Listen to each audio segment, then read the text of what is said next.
Jadi ini adalah penampakan situasi lalu lintas negara Brunei Darussalam menjelang Lebaran, guys. Karena beberapa hari lagi bulan puasa akan segera berakhir dan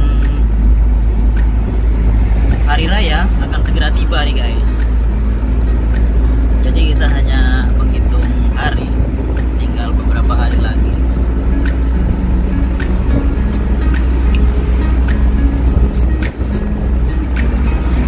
Nah, di negara Brunei Darussalam itu meskipun kita akan memasuki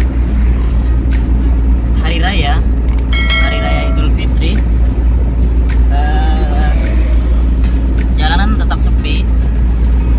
Walaupun mudik tidak dilarang di negara Brunei Darussalam, guys. Jadi beda halnya dengan di Indonesia. Kalau di Indonesia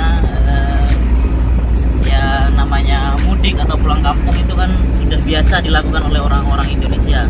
Tapi di negara Brunei tidak ada istilah mudik, karena di Brunei Darussalam itu negaranya ya nggak terlalu luas. Negara Brunei Darussalam itu kan negara kecil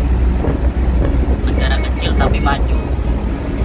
Nah, jadi untuk mengunjungi dari daerah ke suatu daerah itu tidak terlalu jauh, hanya dengan hitungan jam kita bisa sampai, guys.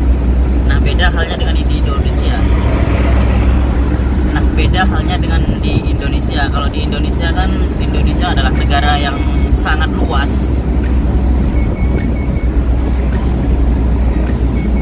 yang mana setiap penduduknya selalu melakukan perpindahan penduduk dari suatu daerah ke daerah lain. Jadi memungkinkan mereka untuk saling mengunjungi kampung halaman maupun rumah orang tua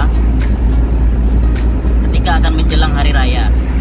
Tetapi di negara Brunei Darussalam, meskipun mereka beda rumah, beda tempat, beda daerah, untuk mengunjungi dari daerah satu ke daerah dua misalnya, itu tidak terlalu memakan waktu.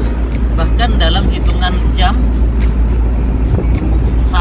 2-3 jam itu sudah bisa kita sampai ke tempat yang akan kita tuju.